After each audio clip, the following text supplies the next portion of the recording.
Alright, so on this 300 SL, I did rear shocks on it, and they're placed in kind of a unique spot because there's no real access to them through the trunk.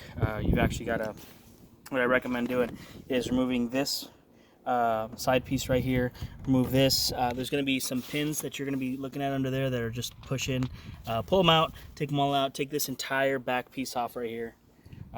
Move those two pieces out of the way, this one here, pull it out. And there's also going to be a metal backing plate back there. That backing plate, if you look under here, because I already put everything back together, is held by a bunch of 10mm screws. So you're going to need a 10 to take those off. Then there's going to be a metal plate that you can either bend forward or just completely take out of the way, so that way you have access to the actual mounts, which you can't see them. Well, you can barely see them right there. In there,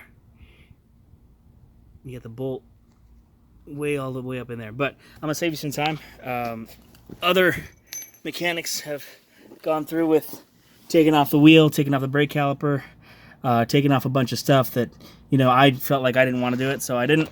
Save myself a bunch of time. So what I did was I put each tire up on jack stands, or put each side up on jack stands as I went through.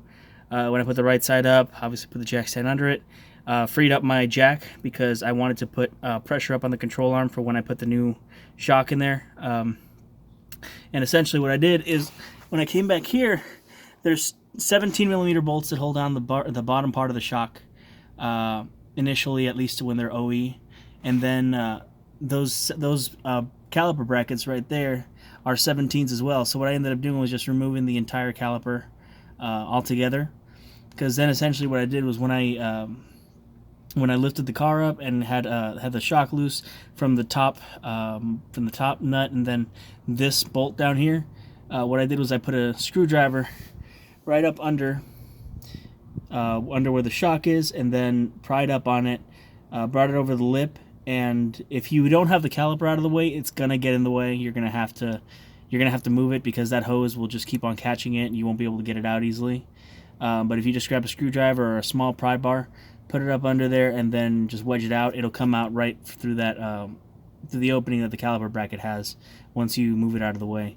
Installation is reverse of removal. So basically, since the shock is going to be a little bit still compressed, what you're going to do is you're going to feed it up to the top bolt, secure it down by 3 or 4 threads, come back out here, raise the control arm with your jack, just prop it under there, and then, you know, just feed it in, put the bolt through, and tighten everything back up, put the caliper back on, and you're basically done. But it seemed like a lot harder than what it really was. It just labor intensive.